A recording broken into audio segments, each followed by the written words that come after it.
ಎಲ್ಲರಿಗೂ ನಮಸ್ಕಾರ. ಆತ್ಮೀಯರೇ, ಪುನರುಜ್ಜೀವನ ಅಂತಕ್ಕಂಥ ವಿಷಯವನ್ನ ಆರಂಭಿಸಿ ಈ ಕಳೆದ ಅವಧಿಯಲ್ಲಿ ನಾವೇನ್ ಮಾಡಿದ್ವಪ್ಪ ಅಂತಂದ್ರೆ ಪುನರುಜ್ಜೀವನದ ಅರ್ಥ ಮತ್ತು ಪುನರುಜ್ಜೀವನದ ಪ್ರಮುಖ ಲಕ್ಷಣಗಳ ಬಗ್ಗೆ ಚರ್ಚೆಯನ್ನು ಕೈಗೊಂಡಿದ್ವಿ.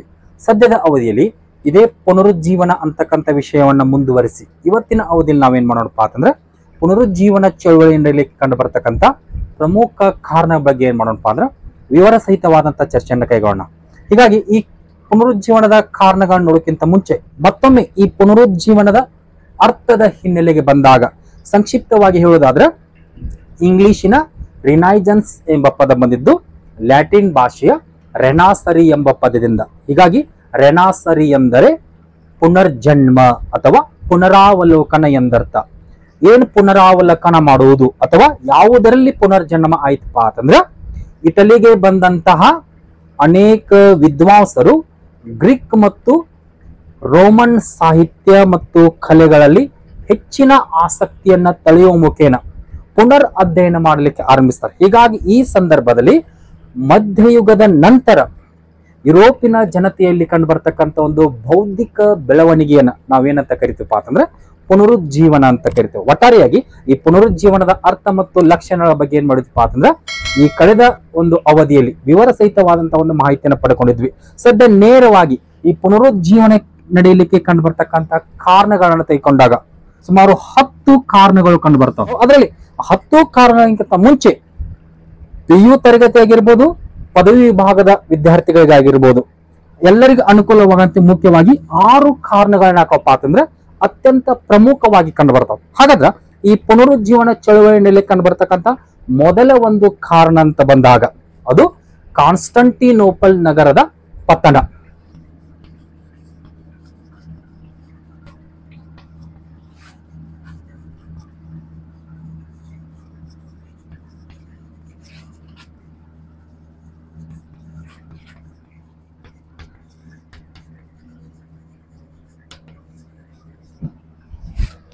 ಕಾನ್ಸ್ಟಂಟಿನೋಪಲ್ ನಗರದ ಪತನ ಯಾವ ರೀತಿಯಾಗಿ ಕಂಡು ಬರುತ್ತಪ್ಪ ಅಂತಂದ್ರೆ ನೇರವಾಗಿ ಕಾರಣವನ್ನು ನೋಡೋಕ್ಕಿಂತ ಮುಂಚೆ ಮೂಲತಃ ಈ ಕಾನ್ಸ್ಟಂಟಿನೋಪಲ್ ಅಂತಕ್ಕಂಥ ನಗರ ಇದು ಪೂರ್ವ ರೋಮನ್ ಸಾಮ್ರಾಜ್ಯದ ರಾಜಧಾನಿಯಾಗಿತ್ತು. ಯಾವಾಗ್ರಿ ಮಧ್ಯಯುಗದ ಅವಧಿಯಲ್ಲಿ.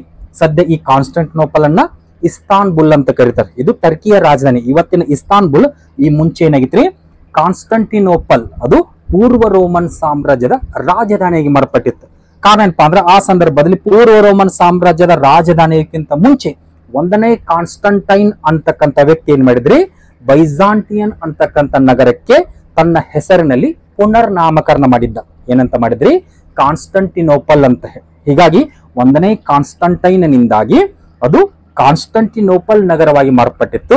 ಆ ಕಾನ್ಸ್ಟಂಟಿನೋಪಲ್ ಸದ್ಯ ಏನ್ರಿ ಇದು ಇಸ್ತಾನ್ಬುಲ್. ಹೀಗಾಗಿ ಇವತ್ತಿನ ಇಸ್ತಾನ್ಬುಲ್ ಈ ಮುಂಚೆ ಕಾನ್ಸ್ಟಂಟಿನೋಪಲ್ ನಗರವಾಗಿ ಮಾರ್ಪಟ್ಟಂತ ಸಂದರ್ಭದಲ್ಲಿ ಪೂರ್ವ ರೋಮನ್ ಸಾಮ್ರಾಟರ ಆಳ್ವಿಕೆಯ ಅವಧಿಯಲ್ಲಿ ಈ ಕಾನ್ಸ್ಟಂಟಿನೋಪಲ್ ಏನಾಗಿತ್ತು ಅಂತಂದ್ರೆ ಇದೊಂದು ಸಾಂಸ್ಕೃತಿಕ ಕೇಂದ್ರವಾಗಿ ಮಾರ್ಪಟ್ಟಿತ್ತು.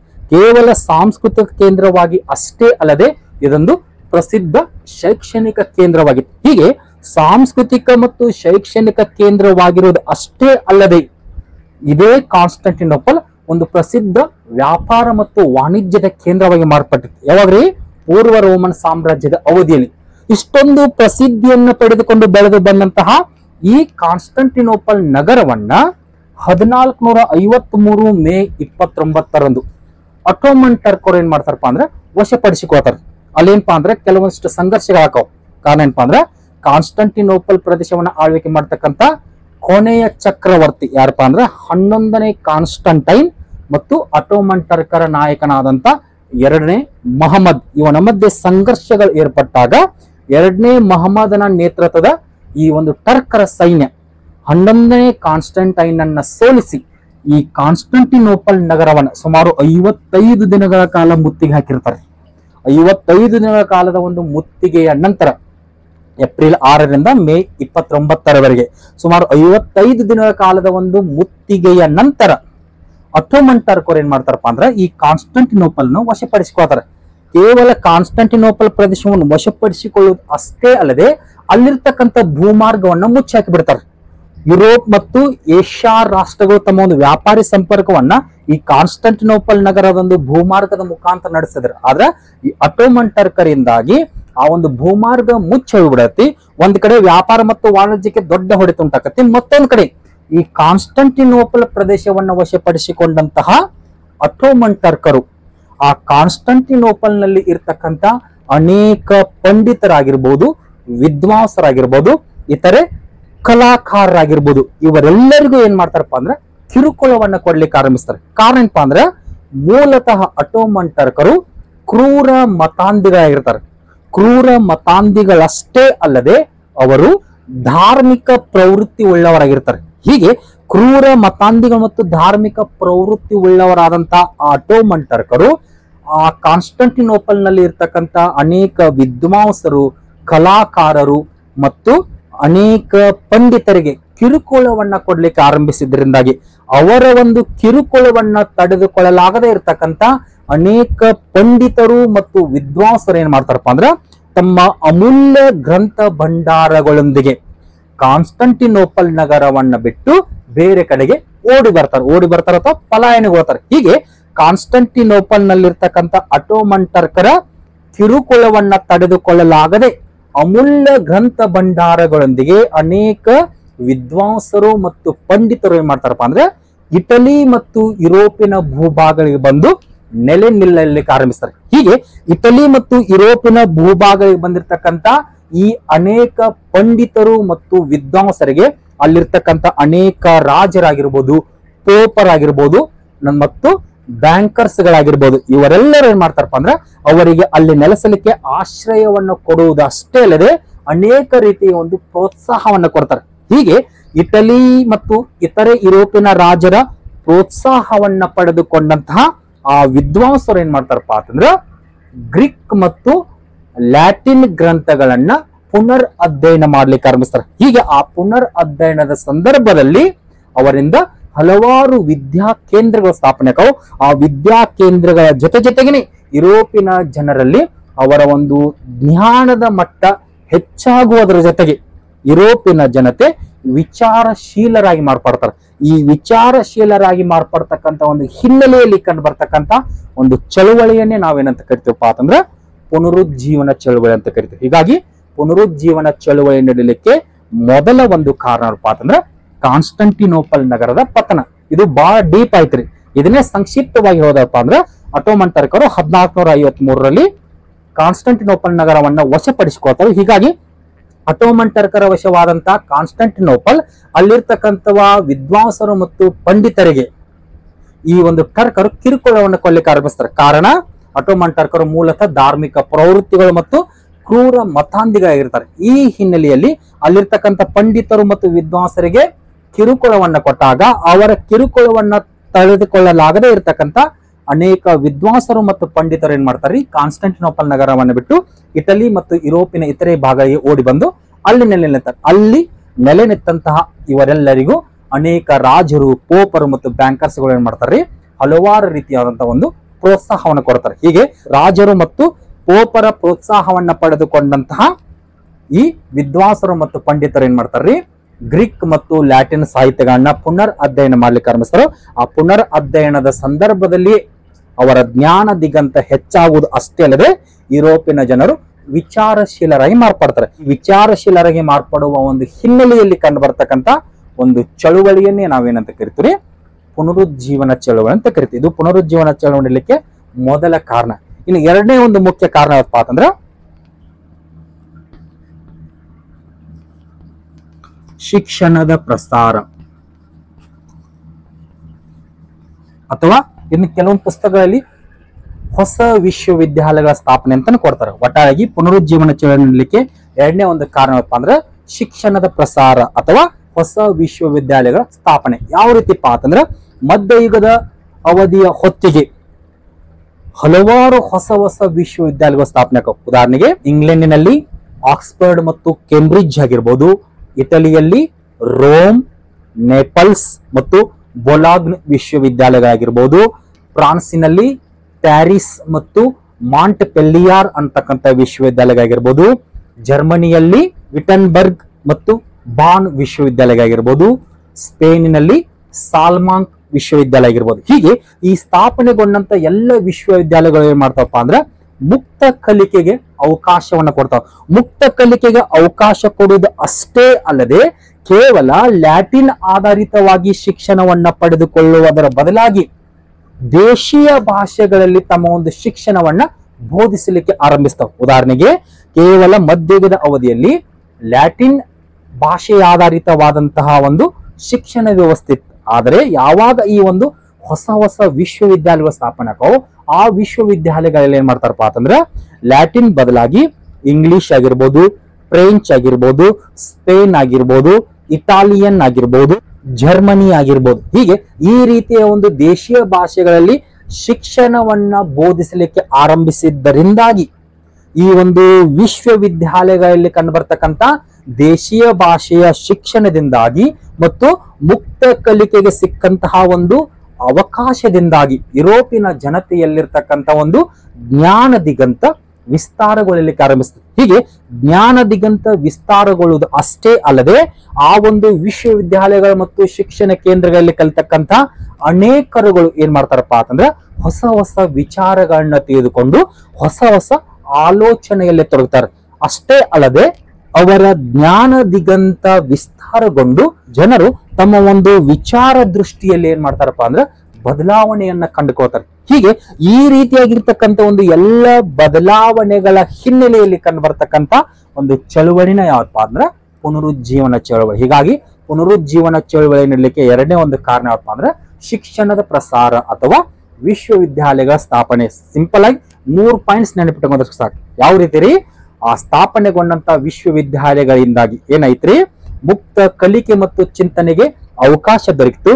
ಅಷ್ಟೇ ಅಲ್ಲದೆ ಕೇವಲ ಲ್ಯಾಟಿನ್ ಭಾಷೆ ಆಧಾರಿತವಾಗಿ ಶಿಕ್ಷಣವನ್ನು ಕಲಿಯುವುದರ ಬದಲಾಗಿ ಅನೇಕ ದೇಶೀಯ ಭಾಷೆಗಳಲ್ಲಿ ಶಿಕ್ಷಣವನ್ನು ಪಡೆದುಕೊಂಡು ಆ ಶಿಕ್ಷಣವನ್ನು ಪಡೆದುಕೊಳ್ಳುವಾಗ ಗ್ರೀಕ್ ಮತ್ತು ರೋಮನ್ ಸಾಹಿತ್ಯಗಳನ್ನ ಪುನರ್ ಅಧ್ಯಯನ ಮಾಡಲಿಕ್ಕೆ ಆರಂಭಿಸ್ತಾರೆ. ಹೀಗೆ ಆ ಪುನರ್ ಅಧ್ಯಯನ ಮಾಡ್ತಕ್ಕಂಥ ಸಂದರ್ಭದಲ್ಲಿ ಹೊಸ ವಿಚಾರಗಳನ್ನ ಕಲಿತುಕೊಂಡು ಆ ಹೊಸ ವಿಚಾರಗಳನ್ನ ಕಲಿತುಕೊಳ್ಳೋದ್ರ ಜೊತೆಗೆ ಹೊಸ ದೃಷ್ಟಿಕೋನಗಳನ್ನ ಕಂಡುಕೊಂಡ್ರು. ಆ ಹೊಸ ವಿಚಾರಗಳು ಮತ್ತು ದೃಷ್ಟಿಕೋನದ ಸಂದರ್ಭದಲ್ಲಿ ಜನರು ತಮ್ಮ ಒಂದು ವೈಚಾರಿಕ ಜಾಗೃತಿಯನ್ನ ಕಂಡುಕೊಳ್ಳುವುದರ ಜೊತೆಗೆ ತಮ್ಮ ಜ್ಞಾನ ದಿಗಂತವನ್ನ ವಿಸ್ತಾರ ಮಾಡಿಕೊಳ್ತಾರೆ. ಹೀಗೆ ಆ ಜ್ಞಾನ ದಿಗಂತ ವಿಸ್ತಾರಗೊಳ್ತಕ್ಕಂಥ ಹಿನ್ನೆಲೆಯಲ್ಲಿ ಅಲ್ಲಿ ಕಂಡು ಬರ್ತಕ್ಕಂಥ ಒಂದು ಬದಲಾವಣೆಗಳನ್ನೇ ನಾವೇನಂತ ಕರಿತಪ್ಪ ಅಂತಂದ್ರೆ ಪುನರುಜ್ಜೀವನ ಅಂತ ಕರಿತೀವಿ. ಹೀಗಾಗಿ ಪುನರುಜ್ಜೀವನ ನೀಡಲಿಕ್ಕೆ ಎರಡನೇ ಒಂದು ಕಾರಣ ಅಂತ ಬಂದಾಗ ಅದು ಶಿಕ್ಷಣದ ಪ್ರಸಾರ ಅಥವಾ ವಿಶ್ವವಿದ್ಯಾಲಯಗಳ ಸ್ಥಾಪನೆ. ಇನ್ನು ಮೂರನೇ ಒಂದು ಮುಖ್ಯ ಕಾರಣ ಯಾವಪ್ಪ ಅಂತಂದ್ರೆ ಭೌಗೋಳಿಕ ಸಂಶೋಧನೆಗಳು.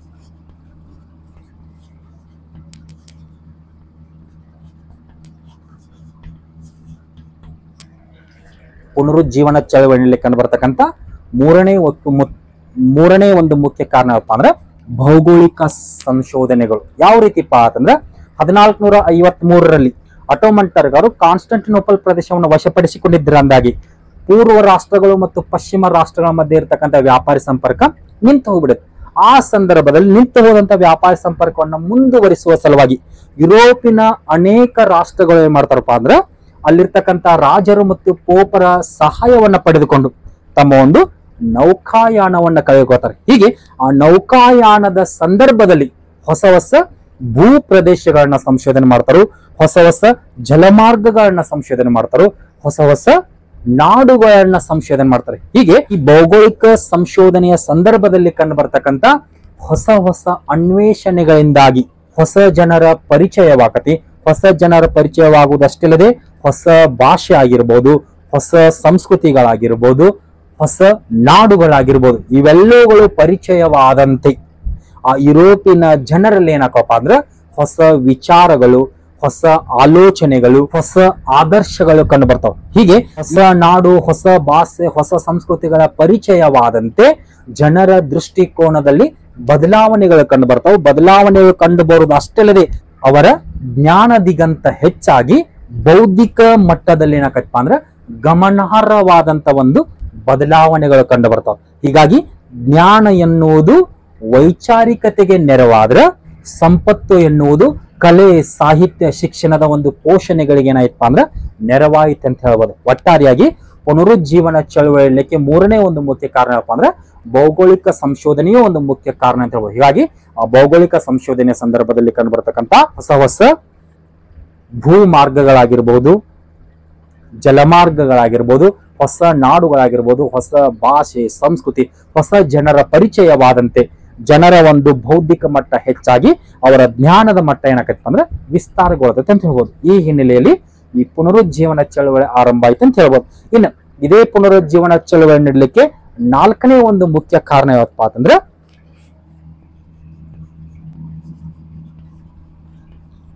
ಚರ್ಚ್ ಮತ್ತು ಊಳಿಗಮಾನ್ಯ ಪದ್ಧತಿಯ ಪತನ.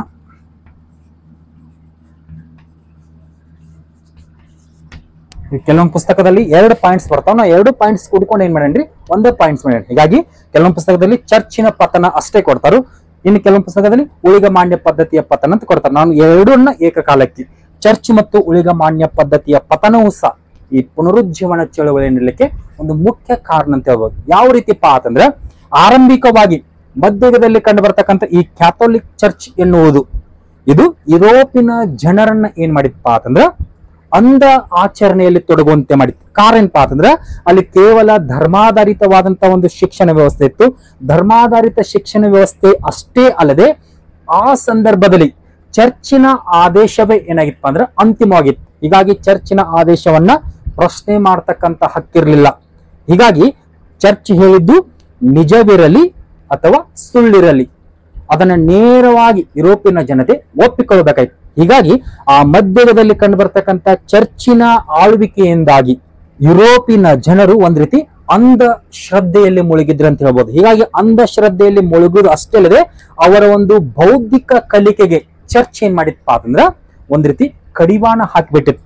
ಮುಕ್ತ ಕಲಿಕೆಗೆ ಅವಕಾಶ ಇರಲಿಲ್ಲ, ಸ್ವತಂತ್ರ ಆಲೋಚನೆಗಳಿಗೆ ಅವಕಾಶ ಇರಲಿಲ್ಲ, ಪ್ರಶ್ನೆ ಮಾಡ್ತಕ್ಕಂಥ ಒಂದು ಮನೋಭಾವಗಳಿರಲಿಲ್ಲ. ಇಂತಹ ಸಂದರ್ಭದಲ್ಲಿ ಕ್ರಿಶ್ಚಿಯನ್ನರು ಮತ್ತು ಅರಬ್ಬರ ಮಧ್ಯೆ ನಡೆದಿರ್ತಕ್ಕಂಥ ಧರ್ಮ ಯುದ್ಧಗಳಿಂದಾಗಿ ಈ ಕ್ಯಾಥೋಲಿಕ್ ಚರ್ಚ್ನ ಪ್ರಭಾವ ಕಡಿಮೆಗೊಂಡು ಒಂದ್ ರೀತಿ ಚರ್ಚ್ ಪತನದ ಅಂಚಿಗೆ ಬರುತ್ತೆ. ಆ ಸಂದರ್ಭದಲ್ಲಿ ಹುಟ್ಟಿಕೊಂಡಂತ ಅನೇಕ ರಾಜಮನೆತನಗಳು ಏನ್ ಮಾಡ್ತಾವಪ್ಪ ಅಂತಂದ್ರ ಈ ಚರ್ಚಿನ ದಾಸತ್ವವನ್ನ ಕಿತ್ತೊಗೆದು ಯುರೋಪಿನ ಜನತೆಗೆ ಮುಕ್ತ ಕಲಿಕೆಗೆ ಮತ್ತು ಸ್ವತಂತ್ರ ಆಲೋಚನೆಗೆ ಅವಕಾಶವನ್ನ ಕೊಡ್ತಾರೆ. ಹೀಗೆ ಆ ಮುಕ್ತ ಕಲಿಕೆ ಮತ್ತು ಸ್ವತಂತ್ರ ಆಲೋಚನೆಗೆ ಅವಕಾಶ ಕೊಟ್ಟಂತ ಸಂದರ್ಭದಲ್ಲಿ ಯುರೋಪಿನ ಜನರು ಮೂಢನಂಬಿಕೆಯಿಂದ ಹೊರಬಂದು ಹೊಸ ಹೊಸ ವಿಚಾರಗಳನ್ನ, ಹೊಸ ಹೊಸ ದೃಷ್ಟಿಕೋನಗಳನ್ನ ಕಂಡುಕೊಳ್ತಾರೆ. ಆ ಸಂದರ್ಭದಲ್ಲಿ ಈ ಪುನರುಜ್ಜೀವನ ಚಳವಳಿ ಆರಂಭ ಆಯ್ತು ಅಂತ ಹೇಳಿ. ಹೀಗಾಗಿ ಪುನರುಜ್ಜೀವನ ಚಳವಳಿ ಆರಂಭಗೊಳ್ಳಲಿಕ್ಕೆ ಈ ಕ್ಯಾಥೋಲಿಕ್ ಚರ್ಚಿನ ಪತನವೂ ಸಹ ಒಂದ್ ರೀತಿ ಅನುಕೂಲಕರವಾಗಿ ಮಾರ್ಪಟ್ಟಿತು ಅಂತ ಹೇಳೋದು. ಮತ್ತೊಂದು ಕಡೆ ಈ ಊಳಿಗಮಾನ್ಯ ಪದ್ಧತಿಯ ಆಳ್ವಿಕೆಯ ಅವಧಿಯಲ್ಲೂ ಸಹ ಮುಕ್ತ ಚಿಂತನೆಗಾಗಲಿ ಅಥವಾ ಮುಕ್ತ ಶಿಕ್ಷಣದ ಕಲಿಕೆಗೆ ಅವಕಾಶ ಇರಲಿಲ್ಲ. ಕಾರಣ ಏನಪ್ಪಾ ಅಂದ್ರೆ ಆ ಊಳಿಗಮಾನ್ಯ ಪದ್ಧತಿಯಲ್ಲಿ ಕಂಡು ಬರ್ತಕ್ಕಂಥ ಜಾಗೀರ್ದಾರರಾಗಿರ್ಬೋದು, ಕುಲೀನರಾಗಿರ್ಬೋದು, ಇವರು ಮುಕ್ತ ಶಿಕ್ಷಣಕ್ಕೆ ಅವಕಾಶವನ್ನು ನೀಡಿರಲಿಲ್ಲ. ಯಾವಾಗ ಈ ಊಳಿಗಮಾನ್ಯ ಪದ್ಧತಿ ಅವನತಿಗೊಳಿತೋ ಆ ಸಂದರ್ಭದಲ್ಲಿ ಆ ಜಾಗೀರುದಾರರು ಪತನಗೊಂಡಂತೆ ಆ ಜಾಗೀರುದಾರರ ವಶದಲ್ಲಿ ಇರತಕ್ಕಂಥ ಆಸ್ತಿ ಎಲ್ಲ ಶ್ರೀ ಸಾಮಾನ್ಯರ ವಶವಾಗಿ ಮಾರ್ಪಟ್ಟಾಗ ಆ ಶ್ರೀ ಸಾಮಾನ್ಯರು ಏನಾಕಾರಪ್ಪ ಅಂದ್ರ ಮಧ್ಯಮ ವರ್ಗದವರಾಗಿ ಮಾರ್ಪಟ್ಟು ಆ ಮಧ್ಯಮ ವರ್ಗದವರು ಏನ್ ಮಾಡ್ತಾರಪ್ಪ ಅಂದ್ರ ಮುಕ್ತ ಕಲಿಕೆ ಮತ್ತು ಸ್ವತಂತ್ರ ಆಲೋಚನೆಗಳಿಗೆ ಅವಕಾಶವನ್ನ ಕೊಡ್ತಾರ. ಹೀಗೆ ಆ ಮುಕ್ತ ಕಲಿಕೆ ಮತ್ತು ಸ್ವತಂತ್ರ ಆಲೋಚನೆಗಳಿಗೆ ಅವಕಾಶ ಸಿಕ್ಕಂತ ಸಂದರ್ಭದಲ್ಲಿ ಜನರು ಬೌದ್ಧಿಕ ವಿಚಾರಗಳಲ್ಲಿ ತೊಡಗಿಕೊಳ್ಳುವ ಮುಖೇನ ತಮ್ಮ ಒಂದು ಜ್ಞಾನ ದಿಗಂತವನ್ನ ವಿಸ್ತಾರ ಮಾಡಿಕೊಳ್ತಾರೆ. ಆ ಜ್ಞಾನ ದಿಗಂತದ ವಿಸ್ತಾರದಲ್ಲಿ ಕಂಡು ಬರ್ತಕ್ಕಂಥ ಒಂದು ಬೆಳವಣಿಗೆಯನ್ನೇ ನಾವೇನಂತ ಕರಿತೀವಪ್ಪ ಅಂದ್ರೆ ಪುನರುಜ್ಜೀವನ ಅಂತ ಕರಿತೀವಿ. ಹೀಗಾಗಿ ಪುನರುಜ್ಜೀವನ ಚಳವಳಿ ನೀಡಲಿಕ್ಕೆ ನಾಲ್ಕನೇ ಒಂದು ಮುಖ್ಯ ಕಾರಣಪ್ಪ ಅಂತಂದ್ರೆ ಚರ್ಚ್ ಮತ್ತು ಊಳಿಗಮಾನ್ಯ ಪದ್ಧತಿಯ ಪತನ. ಇನ್ನು ಐದನೇ ಒಂದು ಮುಖ್ಯ ಕಾರಣಪ್ಪ ಅಂತಂದ್ರೆ ಕಲೆ ಮತ್ತು ಶಿಕ್ಷಣಕ್ಕೆ ದೊರೆತ ಪ್ರೋತ್ಸಾಹ.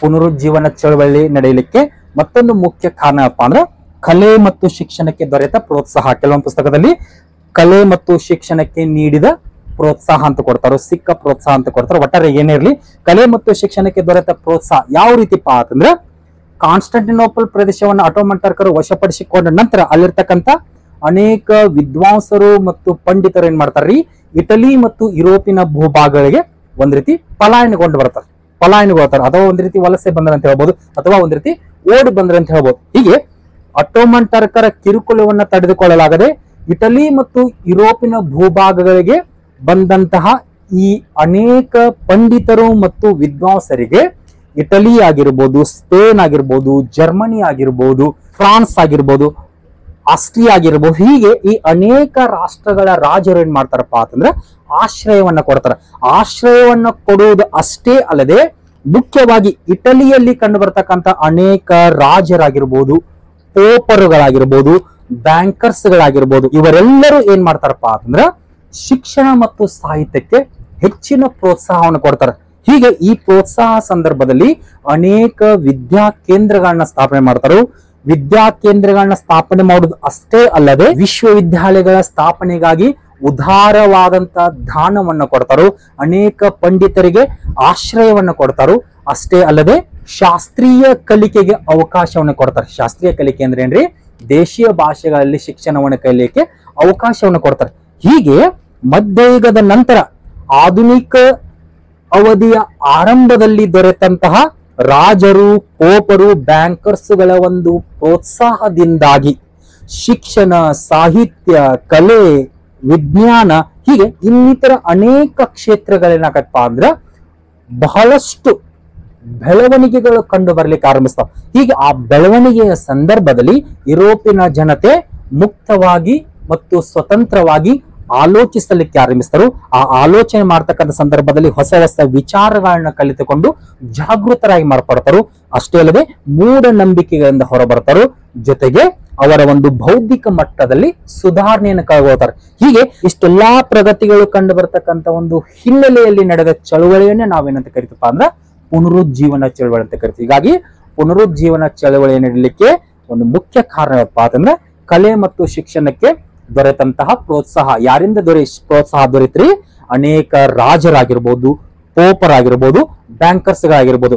ಉದಾಹರಣೆಗೆ ಪ್ರಮುಖ ರಾಜರ ಹಿನ್ನೆಲೆಗೆ ಬಂದಾಗ ಸ್ಪೇನಿನ 5ನೇ ಚಾರ್ಲ್ಸ್ ಆಗಿರ್ಬೋದು, ಇಂಗ್ಲೆಂಡಿನ 8ನೇ ಹೆನ್ರಿ ಮತ್ತು ಎಲಿಜಬೆತ್ ರಾಣಿ ಆಗಿರ್ಬೋದು, ಫ್ಲಾರೆನ್ಸಿನ ಮೆಡಿಸಿ ಕುಟುಂಬದ ರಾಜರಾಗಿರ್ಬೋದು, ಫ್ರಾನ್ಸಿನ 1ನೇ ಫ್ರಾನ್ಸಿಸ್ ಆಗಿರ್ಬೋದು. ಹೀಗೆ ಈ ಎಲ್ಲ ರಾಜರು ಏನ್ ಮಾಡ್ತಾರ್ರಿ, ಕಲೆ, ಶಿಕ್ಷಣ, ಸಾಹಿತ್ಯಕ್ಕೆ ಹೆಚ್ಚಿನ ಒಂದು ಪ್ರೋತ್ಸಾಹವನ್ನು ಕೊಡ್ತಾರೆ. ಇನ್ನು ಪೋಪರ ಹಿನ್ನೆಲೆಗೆ ಬಂದಾಗ ಪ್ರಮುಖ ಪೋಪರುಗಳು ಏನ್ ಮಾಡ್ತಾರಪ್ಪ ಅಂತಂದ್ರೆ ಅವರು ಕೂಡ ಸಾಂಸ್ಕೃತಿಕ ಕ್ಷೇತ್ರಕ್ಕೆ ತಮ್ಮದೇ ಆದಂತ ಒಂದು ಬೆಂಬಲ ಮತ್ತು ಪ್ರೋತ್ಸಾಹವನ್ನು ನೀಡ್ತಾರೆ. ಉದಾಹರಣೆಗೆ ಪೋಪನಾದಂತ 5ನೇ ನಿಕೋಲಸ್ ಆಗಿರ್ಬೋದು, 6ನೇ ಕ್ಲೆಮೆಂಟ್ ಆಗಿರ್ಬೋದು, 2ನೇ ಪಯಸ್ ಆಗಿರ್ಬೋದು, 2ನೇ ಜೂಲಿಯಸ್ ಆಗಿರ್ಬೋದು ಮತ್ತು 10ನೇ ಲಿಯೋ ಆಗಿರ್ಬೋದು.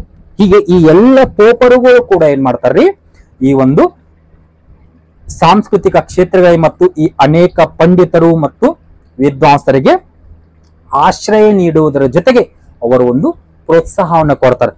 ಕೇವಲ ರಾಜರು ಮತ್ತು ಪೋಪರು ಅಷ್ಟೇ ಅಲ್ಲದೆ ಅನೇಕ ಬ್ಯಾಂಕರ್ಸ್ಗಳು ಕೂಡ ಏನ್ ಮಾಡ್ತಾರ್ರಿ, ಆಹಾರ ರೀತಿಯಲ್ಲಿ ತಮ್ಮ ಒಂದು ದಾನಗಳನ್ನ ನೀಡ್ತಾರೆ ಅಂತ ಹೇಳ್ಬೋದು. ಹೀಗೆ ಒಟ್ಟಾರೆಯಾಗಿ ರಾಜರು, ಪೋಪರು ಮತ್ತು ಬ್ಯಾಂಕರ್ಸ್ಗಳ ಬೆಂಬಲವನ್ನು ಪಡೆದುಕೊಂಡ ಹಿನ್ನೆಲೆಯಲ್ಲಿ ಯುರೋಪಿನ ಜನರು ತಮ್ಮ ಒಂದು ಬೌದ್ಧಿಕ ಮಟ್ಟದಲ್ಲಿ ಸುಧಾರಣೆಗೊಂಡು ಜಾಗೃತರಾಗಿ ಹೊರಹೊಮ್ತಾರೆ. ಆ ಜಾಗೃತರಾಗಿ ಹೊರಹೊಮ್ಮತಕ್ಕಂಥ ಹಿನ್ನೆಲೆಯಲ್ಲಿ ಕಂಡು ಬರ್ತಕ್ಕಂಥ ಒಂದು ಚಳುವಳಿ ಏನಂತ ಕರೀತಾರೆ, ಪುನರುಜ್ಜೀವನ ಚಳುವಳಿ ಅಂತ ಕರೀತಾರೆ. ಇನ್ ನೆಕ್ಸ್ಟ್ ಪುನರುಜ್ಜೀವನ ಚಳುವಳಿ ನೀಡಲಿಕ್ಕೆ 6ನೇ ಒಂದು ಮುಖ್ಯ ಕಾರಣ ಏನಪ್ಪ ಅಂತಂದ್ರೆ ಮುದ್ರಣ ಯಂತ್ರದ ಶೋಧನೆ.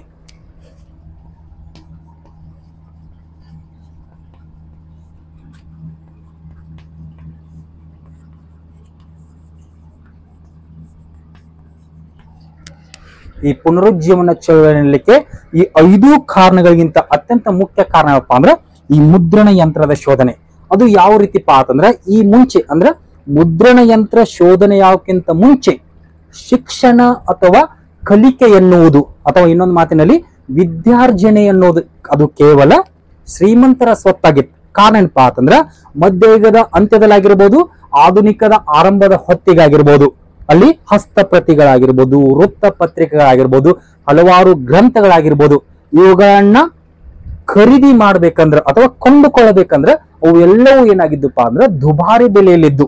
ಹೀಗಾಗಿ ಆ ಜನಸಾಮಾನ್ಯರು ಅಥವಾ ಶ್ರೀ ಸಾಮಾನ್ಯರು ಆ ದುಬಾರಿ ಬೆಲೆ ಕೊಟ್ಟು ಹಸ್ತಪ್ರತಿಗಳನ್ನ, ವೃತ್ತಪತ್ರಿಕೆಗಳನ್ನ ಮತ್ತು ಗ್ರಂಥಗಳನ್ನ ಕೊಂಡುಕೊಳ್ಳಲಿಕ್ಕೆ ಸಾಧ್ಯವಿರಲಿಲ್ಲ. ಕೇವಲ ಕುಲೀನರು, ಸರದಾರರು, ರಾಜಮನೆತನದವರು ಅಥವಾ ಶ್ರೀಮಂತ ವರ್ಗದವರು ಮಾತ್ರ ಏನ್ ಮಾಡಬಹುದಿತ್ರಿ, ಅವುಗಳನ್ನ ಕೊಂಡುಕೊಳ್ಳಬಹುದಾಗಿತ್ತು. ಹೀಗಾಗಿ ಶಿಕ್ಷಣ ಅಥವಾ ವಿದ್ಯಾರ್ಜನೆ ಎನ್ನುವುದು ಕೇವಲ ಶ್ರೀಮಂತರ ಸ್ವತ್ತಾಗಿತ್ತು.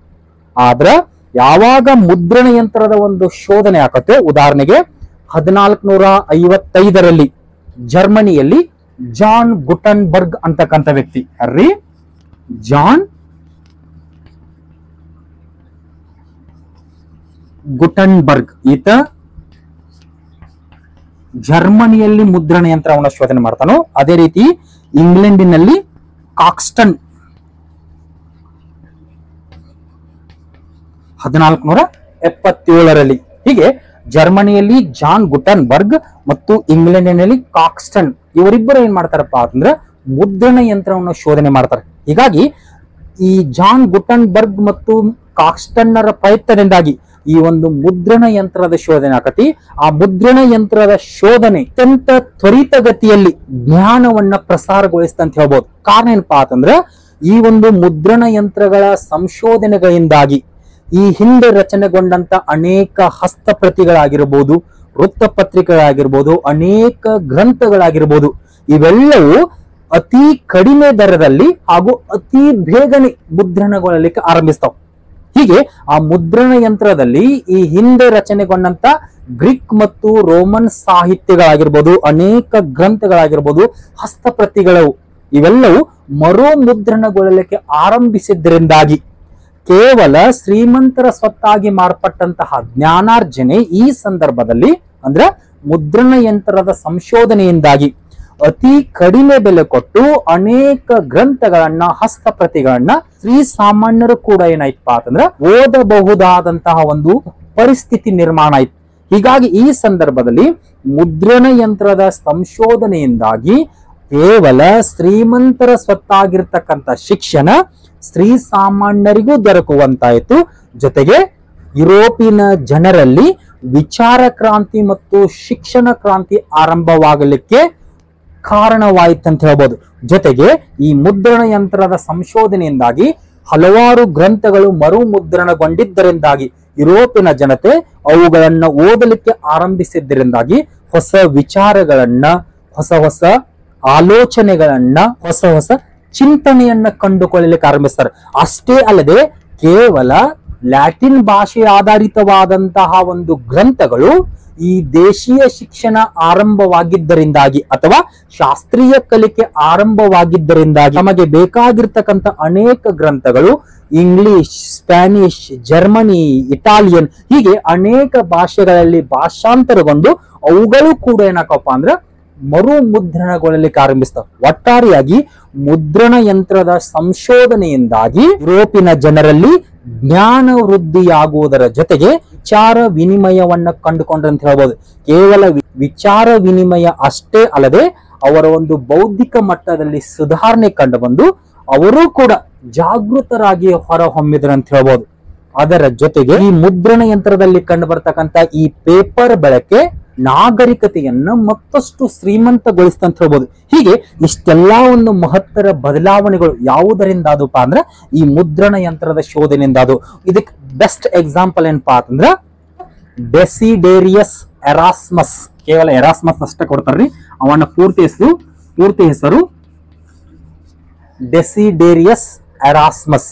ಈ ಎರಾಸ್ಮಸ್ ನಿಂದ ರಚನೆಗೊಂಡಂತ ಪ್ರೈಸ್ ಅಂಡ್ ಪಾಲಿ, ಯಾವ್ದ್ರಿ ಪ್ರೈಸ್ ಅಂಡ್ ಪಾಲಿ, ಅದನ್ನ ಕನ್ನಡದಲ್ಲಿ ಮೂರ್ಖತನದ ಪರಮಾವಧಿ ಅಂತ ಕರೀತಾರೆ. ಅದು ಲ್ಯಾಟಿನ್ ಭಾಷೆಯಲ್ಲಿ ಪ್ರೈಸ್ ಅಂಡ್ ಪಾಲಿ. ಹೀಗಾಗಿ ಈ ಒಂದು ಗ್ರಂಥ ಮುದ್ರಣ ಯಂತ್ರದ ಸಂಶೋಧನೆಯಾಗಿದ್ದರಿಂದಾಗಿ ಕೇವಲ ಒಂದೇ ವರ್ಷದಲ್ಲಿ 24,000 ಪ್ರತಿಗಳನ್ನ ಹಾಕಪ್ಪ ಅಂದ್ರೆ ಮರು ಮುದ್ರಣಗೋತಾವ. ಇದು ಬೆಸ್ಟ್ ಎಕ್ಸಾಂಪಲ್. ಮುದ್ರಣ ಯಂತ್ರದ ಸಂಶೋಧನೆಯಾಗಿದ್ದರಿಂದಾಗಿ ಏನ್ ಅನುಕೂಲ ಆಯ್ತಪ್ಪ ಅಂತಂದ್ರೆ ಈ ಹಿಂದೆ ರಚನೆಗೊಂಡಂತ ಗ್ರಂಥಗಳು ಮರು ಮುದ್ರಣಗೊಳ್ಳಲಿಕ್ಕೆ ಆರಂಭಿಸ್ತವೆ. ಅದಕ್ಕೆ ಬೆಸ್ಟ್ ಎಕ್ಸಾಂಪಲ್ ಎರಾಸ್ಮಸ್ ನಿಂದ ರಚನೆಗೊಂಡಂತ ಪ್ರೈಸ್ ಅಂಡ್ ಪಾಲಿ ಅಂತಕ್ಕಂಥ ಗ್ರಂಥ ಒಂದೇ ವರ್ಷದಲ್ಲಿ ಸುಮಾರು 24,000 ಪ್ರತಿಗಳಲ್ಲಿ ಮರು ಮುದ್ರಣಗೊಂಡಿತು. ಹೀಗೆ ಒಟ್ಟಾರೆಯಾಗಿ ಈ ಮುದ್ರಣ ಯಂತ್ರದ ಸಂಶೋಧನೆಯಿಂದಾಗಿ ಈ ಒಂದು ಪುನರುಜ್ಜೀವನ ಚಳವಳಿ ಮತ್ತಷ್ಟು ತೀವ್ರತರವಾಗಿ ಆರಂಭವಾಯಿತು ಅಂತ ಹೇಳ್ಬೋದು. ನೆಕ್ಸ್ಟ್ ಈ 6 ಮುಖ್ಯ ಕಾರಣಗಳ ನಂತರ 7ನೇ ಒಂದು ಮುಖ್ಯ ಕಾರಣ ಏನಪ್ಪಾ ಅಂದ್ರೆ ಧರ್ಮ ಯುದ್ಧಗಳು. ಉದಾಹರಣೆಗೆ 1618ರಿಂದ 1648ರವರೆಗೆ ಸುಮಾರು 30 ವರ್ಷಗಳ ಕಾಲ ಕ್ರೈಸ್ತರು ಮತ್ತು ಅರಬರ ಮಧ್ಯೆ ಏನಾಕಪ್ಪ ಅಂದ್ರ ಏಷ್ಯಾ ಮೈನರ್ ನಲ್ಲಿ ಇರ್ತಕ್ಕಂಥ ಕ್ರೈಸ್ತರ ಪವಿತ್ರ ಸ್ಥಳಗಳನ್ನ ರಕ್ಷಣೆ ಮಾಡಿಕೊಳ್ಳುವ ಸಲುವಾಗಿ ಸುಮಾರು 30 ವರ್ಷಗಳ ಕಾಲ 4 ಹಂತಗಳಲ್ಲಿ ಯುದ್ಧಗಳು ಕಂಡು ಬರ್ತಾವ. ಈ ಧರ್ಮ ಯುದ್ಧಗಳಿಂದಾಗಿ ಯಾವ ರೀತಿಯಾದಂತ ಒಂದು ಅನುಕೂಲ ಉಂಟಾಯ್ತಪ್ಪ ಅಂದ್ರ ಕೇವಲ ಪೂರ್ವ ಪ್ರದೇಶಗಳಿಗೆ ಮಾತ್ರ ಸೀಮಿತವಾಗಿರ್ತಕ್ಕಂಥ ಜನರು ಹೊಸ ಹೊಸ ಸ್ಥಳಗಳಿಗೆ ಭೇಟಿ ನೀಡಲಿಕ್ಕೆ ಆರಂಭಿಸಿದ್ರು. ಕಾರಣ ಏನಪ್ಪಾ ಅಂದ್ರ ಅರಬ್ಬರು ಮತ್ತು ಕ್ರೈಸ್ತರ ಮಧ್ಯೆ ಸುಮಾರು 30 ವರ್ಷಗಳ ಕಾಲ ನಿರಂತರ ಸಂಘರ್ಷಗಳು ಏರ್ಪಟ್ಟಿದ್ದರಿಂದಾಗಿ ಪೂರ್ವ ನಾಡಿನ ಜನರು ಪಶ್ಚಿಮದೆಡೆಗೆ, ಪಶ್ಚಿಮ ನಾಡಿನ ಜನರು ಪೂರ್ವದೆಡೆಗೆ ಯುದ್ಧ ಮಾಡ್ತಕ್ಕಂಥ ಸಂದರ್ಭದಲ್ಲಿ ಅವರು ಹೊಸ ಜನರು, ಹೊಸ ಭಾಷೆ, ಹೊಸ ಸಂಸ್ಕೃತಿ, ಹೀಗೆ ಹೊಸ ರೀತಿಯಾದಂತಹ ಒಂದು ಆಲೋಚನೆಗಳನ್ನ ತಳೆಯಲಿಕ್ಕೆ ಆರಂಭಿಸಿದರು. ಹೀಗೆ ಈ ಆಲೋಚನೆಗಳ ಸಂದರ್ಭದಲ್ಲಿ ಹೊಸ ಜನರ ಮಧ್ಯೆ ಏನಾಯ್ತಪ್ಪ ಅಂದ್ರೆ ನಿಕಟ ಸಂಪರ್ಕ ಏರ್ಪಟ್ಟು ಆ ನಿಕಟ ಸಂಪರ್ಕದ ಹಿನ್ನೆಲೆಯಲ್ಲಿ ಜನರಲ್ಲಿ ಜಾಗೃತಿ ಮೂಡಿತು. ಜೊತೆಗೆ ಅವರು ಬೌದ್ಧಿಕ ಮಟ್ಟವನ್ನ ಹೆಚ್ಚಿಗೆ ಮಾಡಿಕೊಂಡ್ರು ಅಂತ ಹೇಳ್ಬೋದು. ಹೀಗೆ ಈ ಧರ್ಮ ಯುದ್ಧಗಳು ಕೂಡ ಈ ಪುನರುಜ್ಜೀವನ ಚಳುವಳಿ ನೀಡಲಿಕ್ಕೆ ಪ್ರಮುಖ ಕಾರಣ ಅಂತ ಹೇಳ್ಬೋದು. ಇನ್ನು ನೆಕ್ಸ್ಟ್ 8ನೇ ಒಂದು ಮುಖ್ಯ ಕಾರಣ ಯಾವತ್ತಪ್ಪ ಅಂತಂದ್ರೆ ಬುದ್ಧಿಜೀವಿಗಳ ಉದಯ. ಈ ಪುನರುಜ್ಜೀವನ ಚಳುವಳಿ ನೀಡಲಿಕ್ಕೆ 8ನೇ ಒಂದು ಮುಖ್ಯ ಕಾರಣ ಯಾವತ್ತಪ್ಪ ಅಂದ್ರೆ ಬುದ್ಧಿಜೀವಿಗಳ ಉದಯ. ಉದಾಹರಣೆಗೆ ಮಧ್ಯಯುಗದ ಅಂತ್ಯದಲ್ಲಿ ಹಲವಾರು ಬುದ್ಧಿಜೀವಿಗಳು ಹುಟ್ಟಿಕೊಳ್ತಾರೆ. ಉದಾಹರಣೆಗೆ ರೋಜರ್ ಬೇಕನ್ ಆಗಿರ್ಬೋದು, ಪೀಟರ್ ಅಬೆಲಾರ್ಡ್ ಆಗಿರ್ಬೋದು, ಡಾಂಟೆ ಆಗಿರ್ಬೋದು, ಎರಾಸ್ಮಸ್ ಆಗಿರ್ಬೋದು, ಸೇಂಟ್ ಥಾಮಸ್ ಅಕ್ವಿನಾಸ್ ಆಗಿರ್ಬೋದು, ಹೀಗೆ ಅನೇಕ ಬುದ್ಧಿಜೀವಿಗಳು ಹುಟ್ಟಿಕೊಳ್ತಾರೆ. ಹೀಗೆ ಈ ಹುಟ್ಟಿಕೊಂಡಂತ ಬುದ್ಧಿಜೀವಿಗಳು ಏನ್ ಮಾಡ್ತಾರಪ್ಪ ಅಂತಂದ್ರೆ ಜನರಲ್ಲಿ ಇರ್ತಕ್ಕಂತ ಮೂಢನಂಬಿಕೆಗಳನ್ನ ವಿರೋಧಿಸಲಿಕ್ಕೆ ಆರಂಭಿಸ್ತಾರೆ. ಹೀಗೆ ವಿರೋಧಿಸುವುದು ಅಷ್ಟೇ ಅಲ್ಲದೆ ಯುರೋಪಿನ ಜನರು ಜಾಗೃತರಾಗುವಂತೆ ಮಾಡ್ತಾರೆ. ಯಾವ ರೀತಿ ಮಾಡ್ತಾರಪ್ಪ ಅಂತಂದ್ರೆ ಚರ್ಚ್ ಬೋಧಿಸ್ತಕ್ಕಂತ ಅರ್ಥವಿಲ್ಲದ ಆಚರಣೆಗಳಾಗಿರಬಹುದು ಹಾಗೂ ಚರ್ಚಿನಲ್ಲಿರ್ತಕ್ಕಂತ ಕುರುಡು ನಂಬಿಕೆಗಳನ್ನೆಲ್ಲ ಬಯಲಿಗೆಳೆದು ಅವುಗಳ ಬಗೆಗಿನ ಸತ್ಯಾಸತ್ಯತೆಯನ್ನು ಏನ್ ಮಾಡ್ತಾರಪ್ಪ ಅಂದ್ರೆ ಎಲ್ಲ ಜನರಿಗೆ ತಿಳಿಪಡಿಸ್ತಾರೆ. ಅಷ್ಟೇ ಅಲ್ಲದೆ ಆ ಚರ್ಚ್ ಮಾಡಿರ್ತಕ್ಕಂತ ಆದೇಶವನ್ನ ಪ್ರಶ್ನೆ ಮಾಡಲಿಕ್ಕೆ ಆರಂಭಿಸ್ತಾರೆ. ಹೀಗೆ ಈ ಹುಟ್ಟಿಕೊಂಡಂತ ಬುದ್ಧಿಜೀವಿಗಳು ಏನ್ ಮಾಡ್ತಾರಪ್ಪ ಅಂದ್ರೆ ಸ್ವತಂತ್ರ ಆಲೋಚನೆಯಲ್ಲಿ ತೊಡಗುವಂತೆ ಎಲ್ಲ ಜನರಿಗೆ ಒಂದು ರೀತಿ ಕರೆಯನ್ನು ನೀಡ್ತಾರೆ. ಹೀಗಾಗಿ ಈ ಬುದ್ಧಿಜೀವಿಗಳ ಕರೆಯಿಂದಾಗಿ ಚರ್ಚಿನ ಅಂಧಶ್ರದ್ಧೆಯಲ್ಲಿ ತೊಡಗಿರ್ತಕ್ಕಂತ ಅನೇಕ ಜನರು ಏನ್ ಮಾಡ್ತಾರಪ್ಪ ಅಂದ್ರೆ ಮೂಢನಂಬಿಕೆಗಳಿಂದ ಹೊರಬಂದು ಹೊಸ ವಿಚಾರಗಳನ್ನ ಹಾಗೂ ವಿಚಾರಶೀಲತೆಯನ್ನ, ವಿಮರ್ಶಾ ಪ್ರವೃತ್ತಿಯನ್ನ ಮತ್ತು ಸ್ವತಂತ್ರ ಆಲೋಚನೆಯನ್ನು ಕಂಡುಕೊಳ್ತಾ ಇರೋದು. ಹೀಗಾಗಿ ಈ ವಿಚಾರವಾದಿಗಳ ಗುಂಪಿನಿಂದಾಗಿ ಅಥವಾ ಈ ಬುದ್ಧಿಜೀವಿಗಳ ಗುಂಪಿನಿಂದಾಗಿ ಈ ಪುನರುಜ್ಜೀವನ ಚಳವಳಿ ಆರಂಭ ಆಯ್ತು ಅಂತ ಹೇಳ್ಬೋದು. ಇನ್ ನೆಕ್ಸ್ಟ್ ಈ ಪುನರುಜ್ಜೀವನ ಚಳವಳಿ ನಡೀಲಿಕ್ಕೆ ಮತ್ತೊಂದು 9ನೇ ಒಂದು ಮುಖ್ಯ ಕಾರಣ ಯಾವತ್ತಪ್ಪ ಅಂತಂದ್ರೆ ಇಟಲಿಯ ಪರಿಸರ ಮತ್ತು ಇಟಲಿಯ ಶ್ರೀಮಂತಿಕೆ. ಯಾವ ರೀತಿಪ್ಪ ಅಂತಂದ್ರೆ ಮೂಲತಃ ಇಟಲಿ ಅಂತ ಬಂದಾಗ ಈ ಮುಂಚೆ ಅದು ಏನಾಗಿತ್ರಿ ರೋಮನ್ ಸಾಮ್ರಾಜ್ಯ ಆಗಿತ್ತು. ಹೀಗಾಗಿ ರೋಮನ್ ಸಾಮ್ರಾಜ್ಯವಾಗಿ ಮಾರ್ಪಟ್ಟಿದ್ದ ಕಾಲದಿಂದ ಹಿಡ್ಕೊಂಡು ಇಟಲಿಯಲ್ಲಿ ಕಂಡು ಬರ್ತಕ್ಕಂಥ ಒಂದು ಪರಿಸರವನ್ನ ತೆಗೆದುಕೊಂಡಾಗ ಅದು ಅತ್ಯಂತ ಶಾಂತಿ ಮತ್ತು ಸುಭಿಕ್ಷೆಯಿಂದ ನೆಲೆಸಿರ್ತಕ್ಕಂಥ ಒಂದು ವಾತಾವರಣ ಅಲ್ಲಿ. ಹೀಗಾಗಿ ಇಟಲಿಯಲ್ಲಿ ಶಾಂತಿ ಮತ್ತು ಸುಭಿಕ್ಷೆ ನೆಲೆಸಿದ್ದರಿಂದಾಗಿ ಅಲ್ಲಿ ಮುಕ್ತವಾದಂತ ಕಲಿಕೆ ಮತ್ತು ಚಿಂತನೆಗೆ ಅವಕಾಶ ದೊರಕಿತು ಅಂತ ಹೇಳ್ಬೋದು. ಹೀಗೆ ಮುಕ್ತ ಕಲಿಕೆ ಮತ್ತು ಚಿಂತನೆಗೆ ಅವಕಾಶ ದೊರಕುವುದು ಅಷ್ಟೇ ಅಲ್ಲದೆ ಇಟಲಿ ಮತ್ತು ರೋಮನ್ ಸಾಮ್ರಾಜ್ಯವನ್ನು ಆಳ್ವಿಕೆ ಮಾಡಿರ್ತಕ್ಕಂಥ ಅನೇಕ ರಾಜರು ಅವರೆಲ್ಲರೂ ಕೂಡ ಏನ್ ಮಾಡಿದ್ರಿ ಸಾಂಸ್ಕೃತಿಕ ಕ್ಷೇತ್ರಕ್ಕೆ ಹೆಚ್ಚಿನ ಒಂದು ಪ್ರೋತ್ಸಾಹ ಕೊಟ್ಟಿದ್ರಿ. ಈ ಹಿನ್ನೆಲೆಯಲ್ಲಿ ರೋಮನ್ ಸಾಮ್ರಾಜ್ಯದ ಕಾಲದಿಂದಲೂ ಕೂಡ ಆಧುನಿಕ ಯುಗದ ಅವಧಿಯವರೆಗೂ ಇಟಲಿಯಲ್ಲಿ ಏನಾಯ್ತಪ್ಪ ಅಂತಂದ್ರ ಕಲೆ, ಸಾಹಿತ್ಯ, ಶಿಕ್ಷಣ, ವಾಸ್ತುಶಿಲ್ಪ, ವಿಜ್ಞಾನ ಈ ಎಲ್ಲ ಕ್ಷೇತ್ರಗಳಲ್ಲಿ ಅಪಾರವಾದಂತ ಒಂದು ಪ್ರಗತಿ ಕಂಡು ಬಂತ ಅಂತ ಹೇಳ್ಬೋದು. ಹೀಗಾಗಿ ಆ ಪ್ರಗತಿಯ ಸಂದರ್ಭದಲ್ಲಿ ಆ ಜನರಲ್ಲಿರ್ತಕ್ಕಂಥ ಒಂದು ಬೌದ್ಧಿಕ ಮಟ್ಟದಲ್ಲಿ ಸುಧಾರಣೆ ಕಂಡು ಬಂದು ಈ ಒಂದು ಪುನರುಜ್ಜೀವನ ಚಳವಳಿ ಆರಂಭ ಆಯ್ತು ಅಂತ ಹೇಳ್ಬೋದು. ಮತ್ತೊಂದು ಕಡೆ ಇಟಲಿಯ ಶ್ರೀಮಂತಿಕೆ ಅಂತ ಬಂದಾಗ ಉದಾಹರಣೆಗೆ ಅಲ್ಲಿ ಕಂಡು ಬರ್ತಕ್ಕಂಥ ಫ್ಲಾರೆನ್ಸ್ ಆಗಿರ್ಬೋದು, ಜಿನೇವ್ ಆಗಿರ್ಬೋದು, ರೋಮ್ ಆಗಿರ್ಬೋದು, ಈ ಮುಂಚೆ ಇವೆಲ್ಲವೂ ಏನಾಗಿದ್ದು ಪ್ರಸಿದ್ಧ ವ್ಯಾಪಾರ ಮತ್ತು ವಾಣಿಜ್ಯದ ಕೇಂದ್ರ ಆಗಿದ್ದು. ಹೀಗಾಗಿ ಪ್ರಸಿದ್ಧ ವ್ಯಾಪಾರ ಮತ್ತು ವಾಣಿಜ್ಯದ ಕೇಂದ್ರಗಳಾಗಿರೋದು ಅಷ್ಟೇ ಅಲ್ಲದೆ ವಿಶ್ವ ವ್ಯಾಪಾರದ ಒಡೆತನವನ್ನ ಹೊಂದಿದ್ದು.